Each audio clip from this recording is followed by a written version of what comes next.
Dear students, welcome again. और सबसे पहले तो आपको एक चीज़ बताना चाहता हूँ कि मेरे पास में बार बार कमेंट आ रहे हैं कि सर इसको हिंदी में करवाओ, इसको हिंदी में करवाओ। तो जितने भी टॉपिक अभी जो इंग्लिश मीडियम के लिए हो रहे हैं वो सारे के सारे टॉपिक्स हैं ऑलरेडी पहले से ही मेरे यूट्यूब चैनल के ऊपर डले हुए हैं। सारे के सारे जितने भी टॉपिक करवाए हुए हैं केवल क्रॉप्स को छोड़कर, फ्रूट्स को छोड़कर, तो वो नेक्स्ट इसके अंदर लेंगे। तो जितने भी टॉपिक आप जो पहले के प्रीवियस वीडियोज़ हैं उनके ऊपर जाइए और उनको देखिए। डिस्क्रिप्शन में डाला हुआ है, उसके अंदर भी आप देख सकते हैं। और उसके अंदर प्लेलिस्ट है, उनके अंदर भी आप उनको देख सकते हैं। डिफरेंट प्लेलिस्ट हैं, सबकी अलग अलग प्लेलिस्ट बनाई हुई है। इंग्लिश मीडियम की अलग प्लेलिस्ट है और बाकी सबकी अलग है, तो उसके अंदर आप देख सकते हैं, कोई प्रॉब्लम नहीं है। और अगर कोई टॉपिक ऐसा होता है जो आपको लगता है कि सर ये टॉपिक हमारा नहीं हो पाया है हिंदी मीडियम में, तो वो आपको नेक्स्ट में मैं करवा दूंगा। तो आज का जो टॉपिक है वो टॉपिक है अपने इसके अंदर आ जाएगा इंपॉर्टेंस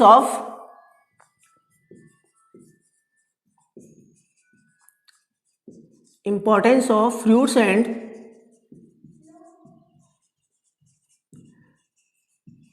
वेजिटेबल्स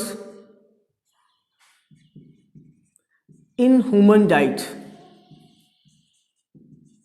ओके, आज का ये अपना टॉपिक है और इसी टॉपिक पे आज अपने को डिस्कस करना है। तो देखो, सबसे पहले आ जाता है आपके सबसे पहली बात तो है कि फ्रूट्स एंड वेजिटेबल्स को प्रोटेक्टिव फूड कहा जाता है।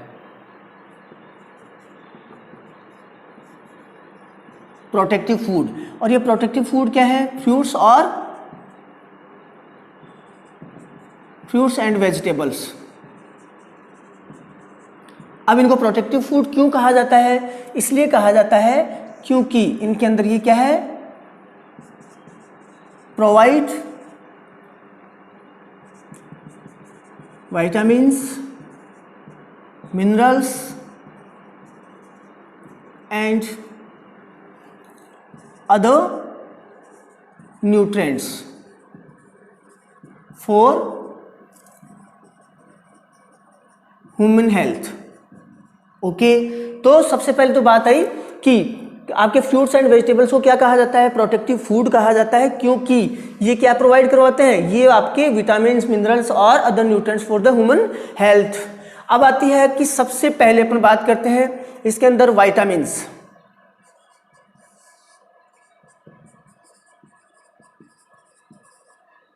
तो देखो, विटामिन्स के अंदर सबसे पहले आ जाएगा यहाँ पर। अब उसको क्या करते हैं? सिंपली एक टेबुलेटेड फॉर्म के अंदर याद करते हैं, जिससे अपने को अच्छे से याद होगा। मैं ऊपर से लिख देता हूँ तो आपके कंप्लीटली वैसे ही शुरू से आ जाएगा।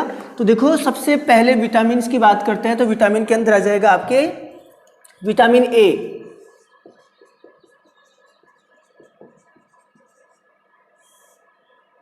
यहाँ पर आ जाएगा नेम ऑफ विटामिन। ओके, यहां पर आ जाएगा डेफिशिएंसी सिंड्रोम और यहां पर आ जाएगा आपके सोर्स। ओके, ये हो गया। अब देखो, सबसे पहले विटामिन का नाम तो एक आता है आपका। सबसे पहले विटामिन ए कौन सा हो गया? विटामिन ए, और इसका नाम है रेटिनॉल। क्या नाम है इसका? इंपॉर्टेंट है, पूछा जाता है। तो क्या हो जाएगा? रेटिनॉल। डेफिशिएंसी में क्या होता है? Night blindness. क्या होता है? Night blindness. और दूसरा है आपके जीरोफ्लेथमिया। एक तो नाइट ब्लाइंडनेस और दूसरा क्या है? जीरोफ्लेथमिया। अब सोर्स की बात करते हैं तो देखो, सोर्स के अंदर आ जाता है आपके ए फॉर मैंगो आ जाएगा। तो यहां पर देखो, ए है विटामिन ए, तो सबसे पहले आपके आ जाएगा मैंगो। फिर उसके बाद में आता है आपका पपाया। इसके बाद में आ जाता है इसके अंदर कैरेट। ओके, ये तो मेजर सोर्स हो गए जो आपके किसके हैं? विटामिन ए के सोर्स हैं। इसके बाद में आता है दूसरा आपके विटामिन बी। अब बी कॉम्प्लेक्स है यहां पर। बी कॉम्प्लेक्स का अर्थ यह है, तो बी कॉम्प्लेक्स के अंदर सबसे पहले जो बात करेंगे वो है आपके विटामिन बी1। कौन सा हो गया? विटामिन बी1, और इसका नाम क्या है? थायमीन। क्या नाम है इसका? थायमीन। और इसकी कमी से क्या होता है? इसकी कमी से होता है आपके बेरी। बहुत बार ये क्वेश्चन पूछा गया है। कौन सा है? क्या हो जाएगा इससे? बेरी। और ये आपके जो ड्राई फ्रूट्स होते हैं उनके अंदर प्रचुर मात्रा में पाया जाता है, यानी कि this source of vitamin B1 is the dry fruits. Cashew nut, walnut, almond and spinach. अब यहां पर आपको एक चीज बड़ी अच्छी सी मिलेगी, वो है ये नाम आपके बी कॉम्प्लेक्स में हर जगह लिखा हुआ मिलेगा। तो देखो ये हो गया आपके ए। अब आता है दूसरा विटामिन B2, बहुत बार पूछा गया है। क्या नाम होता है इसका? राइबोफ्लेविन। क्या नाम होता है इसका? राइबोफ्लेविन। इसके बाद में आ जाता है आपके राइबोफ्लेविन। इससे क्या होता है?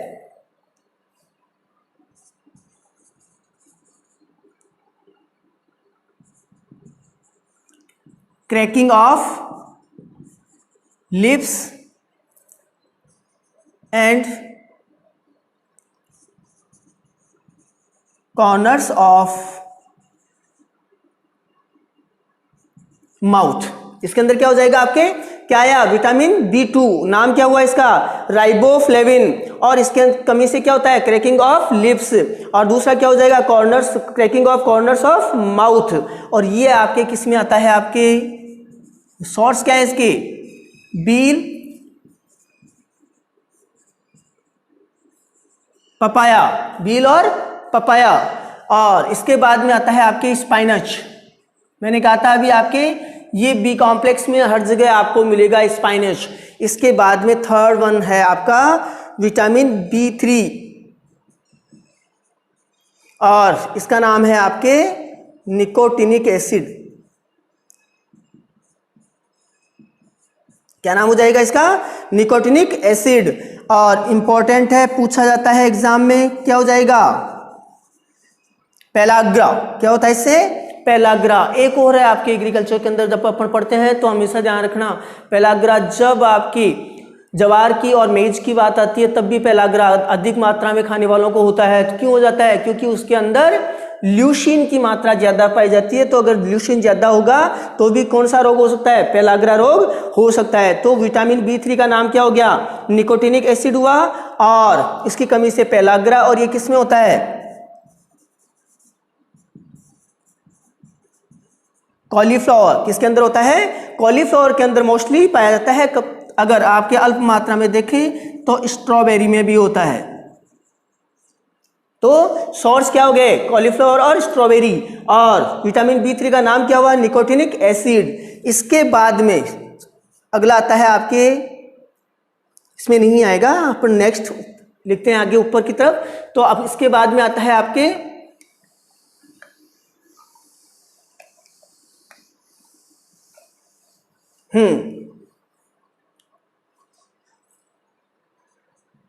विटामिन B5 इंपॉर्टेंट है। Pantothenic acid. क्या है? Pantothenic acid. और इसकी कमी से होता है बर्निंग फिट सिंड्रोम। क्या होता है? Burning fit syndrome. तो विटामिन B5 का नाम क्या हुआ? विटामिन B5 का नाम हो गया आपके पेंटोथेनिक एसिड। और यहां पर बर्निंग फिट सिंड्रोम। और ये भी आपके कॉल क्रॉप्स के अंदर पाया जाता है। किसमें होता है? कॉल क्रॉप्स के अंदर होता है। कॉल क्रॉप्स के अलावा आपके नहीं पाया जाता है। इसके बाद में आता है आपका विटामिन B6। B6 का क्या नाम हो जाएगा? पायरिडॉक्सिन।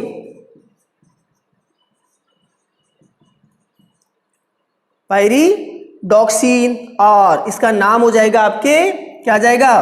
पायरिडॉक्सिन का जो डेफिशिएंसी सिंड्रोम्स हैं वो कौन सा है?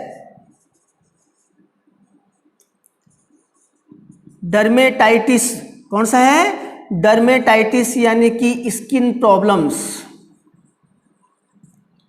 इंपॉर्टेंट है, कई बार पूछा भी गया है कि डर्मेटाइटिस यानी कि स्किन प्रॉब्लम्स किसकी कमी से होता है, तो वो होता है विटामिन B6 की कमी से होता है। और इसका सोर्स है वो आता है, वापस मैं बता रहा था आपके, स्पाइनच, शुगर बीट,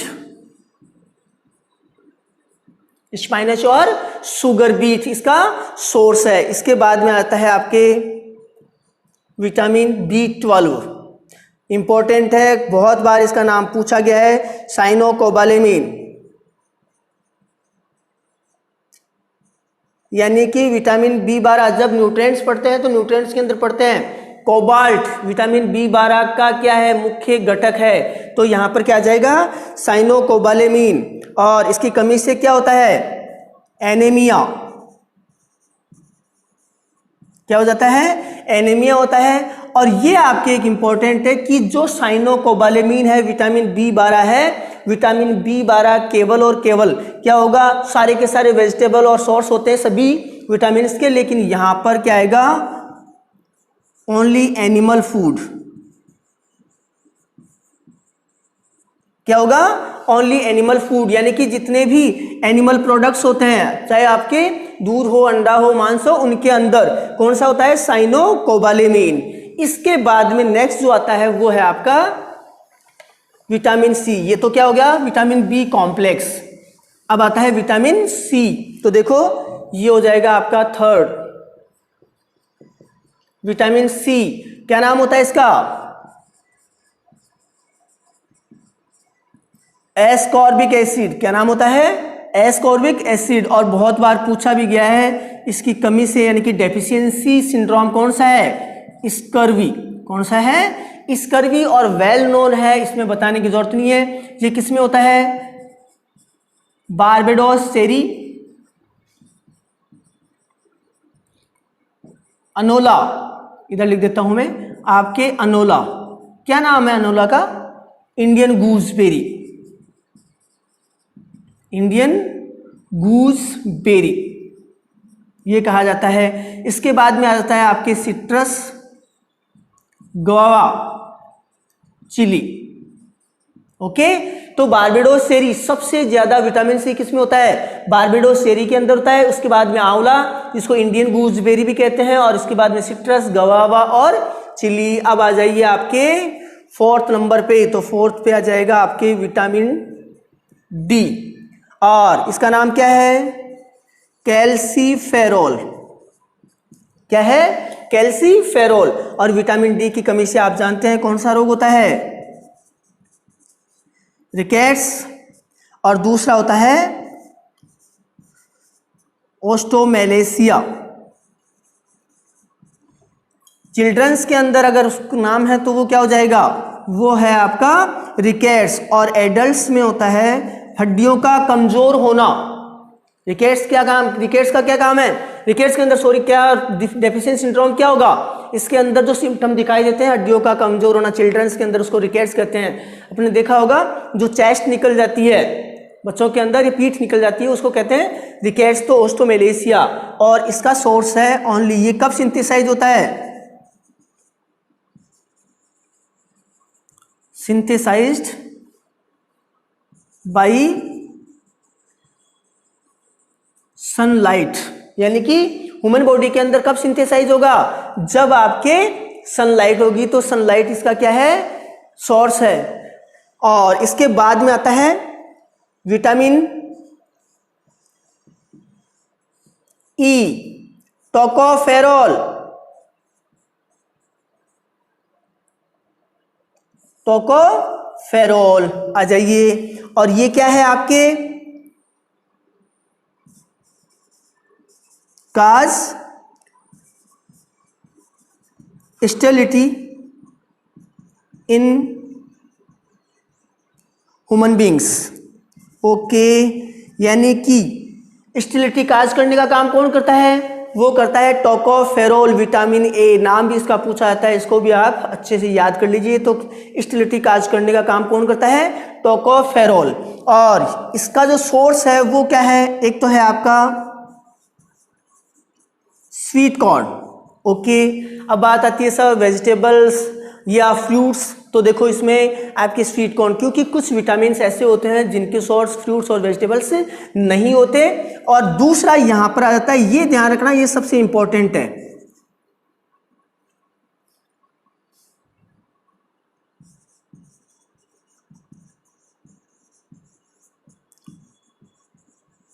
जर्मिनेटेड सीड्स। अब बात आती है यहां पर, ये क्योंकि क्वेश्चन पूछा जाता है जर्मिनेटेड सीड्स के अंदर कौन सा विटामिन पाया जाता है, तो वो कौन सा हो जाएगा, विटामिन ई। अब देखो वापस इसको साफ करना पड़ेगा, तो देखो अगला आता है आपके, कौन सा रह गया, अब रह गया आपका विटामिन के, फाइलोक्विनोन। तो देखो विटामिन के क्या नाम है इसका, फाइलोक्विनोन। इंपॉर्टेंट है, कई बार पूछा गया है विटामिन के का नाम क्या है, तो क्या हो जाएगा, फाइलोक्विनोन। और ये क्या करता है, ये आपके सिंपल है, ये भी पूछते हैं, delayed and faulty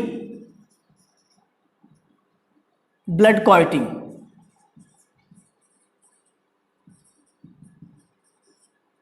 blood clotting यानी कि अगर विटामिन के की कमी होगी तो उसके कारण से आपके ब्लड क्लॉटिंग नहीं होगी, अगर होगी तो बहुत ही देर से होगी। और इसके सोर्सेज के अंदर इतना कुछ भी नहीं दिया हुआ है कहीं पे भी। नॉर्मली ये कहते हैं कि जैसे ब्रोकली है, कॉलक्रॉप्स है, वेजिटेबल्स के अंदर जो आपके ग्रीन लीफी वेजिटेबल्स हैं इनके अंदर ये पाया जाता है। अदरवाइज ऐसा कोई सोर्स नहीं है कि जिसके अंदर, जैसे अपन मैंगो के लिए बोल देते हैं कि विटामिन ए बहुत रिच होता है, अगर पपाया के लिए बोल देते हैं या आयरन के लिए बोल देते हैं, इसके लिए इतना वो नहीं है। अब इसके बाद में नेक्स्ट जो आता है विटामिन के बाद में, वो पॉइंट आता है आपके मिनरल्स। ओके, अब मिनरल्स के अंदर देखो, मिनरल्स के अंदर सबसे पहले आ जाता है आपका कैल्शियम। कौन सा आ जाएगा, कैल्शियम। और कैल्शियम सिंपल वही है, विटामिन डी है वो क्या करता है, मैं अभी आपको लिखवा दूंगा। विटामिन डी क्या काम करता है, कैल्शियम का एब्जॉर्प्शन बढ़ाता है। क्या करता है, कैल्शियम का एब्जॉर्प्शन बढ़ाता है। इसका अर्थ क्या हुआ कि विटामिन डी की कमी से जो रोग हो रहे थे वो क्या है, कैल्शियम की। तो यहां पर क्या आ जाएगा, हड्डियों का कमजोर होना, यानी कि वो आपके रिकेट्स। क्या हो जाएगा, रिकेट्स या ऑस्टियोपोरोसिस, हड्डियों का खोखला होना ऑस्टियोपोरोसिस कहलाता है, ऑस्टियोपोरोसिस। और इसके लिए क्या है, आपकी अगर बात करते हैं, वैसे तो विटामिन डी के लिए क्या था, विटामिन डी के लिए अपने कौन सा था, विटामिन डी के लिए अपन क्या कर रहे थे, सनलाइट। लेकिन यहाँ पर अगर डायरेक्टली अगर कैल्शियम का सोर्स आप देखते हैं तो ड्राई फ्रूट्स होते हैं, उसके अलावा आपका लीची है, ड्राई फ्रूट्स के अंदर भी एक प्रचुर मात्रा में पाया जाता है। तो लीची, और वैसे अगर ऑप्शन में आ जाता है तो आपको क्या कर देना है, लीची कर देना है। इसके बाद में आता है आपके कैल्शियम के बाद में आयरन। आयरन, इससे सिंपल सब जानते हैं आप, एनीमिया होता है। और ये आपके ग्रीन लीफी वेजिटेबल्स के अंदर प्रचुर मात्रा में पाया जाता है। इसके अलावा आप ग्रीन लीफी वेजिटेबल्स में नाम लिखने की आवश्यकता नहीं है, सारे के सारे आ जाएंगे। इसके बाद में है आपके फॉस्फोरस। ये क्या है, इसके अंदर हो जाएगा सॉफ्ट टिश्यूज, सॉफ्ट टिश्यूज और बोन्स आर नॉट फॉर्म्ड। जो सॉफ्ट टिश्यूज हैं उनका निर्माण या उनका रीजनरेशन, आप यहां पर फॉर्मेशन कह सकते हो या रीजनरेशन,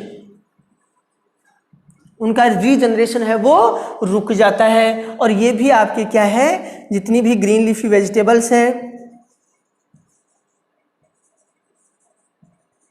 और ड्राई फ्रूट्स हैं उनके अंदर ये पाया जाता है। अब इसके बाद में 2-3 पॉइंट्स जो अभी बात चल रही थी वो मैं आपको बता देता हूं, उसमें क्या क्या है। विटामिन के अंदर कमी से या आपकी मिनरल्स की कमी से कौन से रोग होते हैं, उनके सोर्स क्या है, 2-3 पॉइंट्स हैं वो मैं बताता हूं। एक तो पूछा जाता है आपके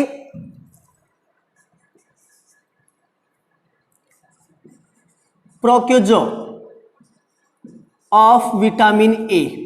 ओके, ये क्वेश्चन पूछा जाता है। तो देखो प्रोक्यूजो के अंदर क्या जाएगा आपके, कैरोटीन।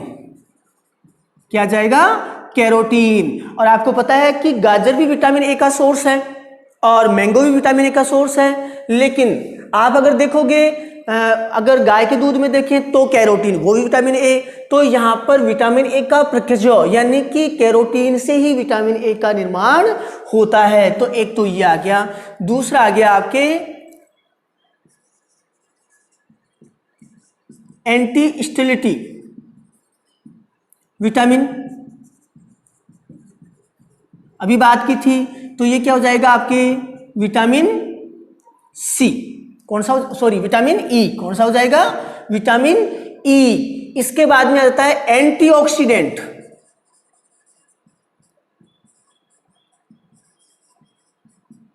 एंटीऑक्सीडेंट विटामिन, तो देखो बेटा वो सिंपल एंटीऑक्सीडेंट कौन सा हो जाएगा, विटामिन सी। अब बात आती है विटामिन डी। हेल्प्स इन, क्या करता है, एब्जॉर्प्शन ऑफ कैल्शियम। कैल्शियम के एब्जॉर्प्शन के अंदर कौन सहायक होता है, आपका विटामिन डी सहायक होता है। तो एक तो प्रोक्यूजर और विटामिन ए क्या हुआ, कैरोटीन हो गया। एंटीस्टेलिटी कौन सा हो गया, विटामिन ई हो गया। एंटीऑक्सीडेंट कौन सा हो, विटामिन सी हो गया। इसके बाद में क्या गया, विटामिन डी है वो आपके कैल्शियम एब्जॉर्प्शन में हेल्प करता है। तो ये था अपने importance of fruits and vegetables in human diet. आप चाहो तो देखो वो चीज यहाँ बताने की नहीं है, इंपॉर्टेंस और भी होती है। जैसे for example importance of fruits and vegetables in आपके जैसे मान लो कि आपको मैंने इसके अंदर पूछ लिया इंडस्ट्री, तो इंडस्ट्री के अंदर आपकी जितनी भी चीज़ें बनाई जाती हैं, जैम, जेली, केचप या मुरब्बा, तो वो आपके क्या हो गया, किस में रोल हो गया, वो हो गया आपके इंडस्ट्री में। लेकिन अपने को केवल और केवल क्या ध्यान रखना है, क्वेश्चन अपने जो एग्जाम्स में, कॉम्पिटिटिव एग्जाम्स में जो आते हैं वो किस में से आते हैं, importance of fruits and vegetables in human diet, यानी कि इसी में से क्वेश्चन आता है। तो इस वीडियो में अपन इतना ही डिस्कस करेंगे। और आपके जो इंडस्ट्री के अंदर है या आपके मेडिसिनल है, फॉर एग्जांपल मेडिसिनल में अगर पूछ लिया जाता है importance of fruits and vegetables in medicine, तो मेडिसिन के अंदर क्या आ जाएगा आपके, फॉर एग्जांपल अनोला है, हर्ड है ना। तो जितनी भी चीजें हैं वो उनके अंदर काम में आती है, तो अपने यहाँ उसके अंदर क्वेश्चन नहीं आता है। तो ये था आपके importance of fruits and vegetables. दोस्तों अगले वीडियो के अंदर नया टॉपिक लेके फिर मिलते हैं। तो thank you for watching, thank you.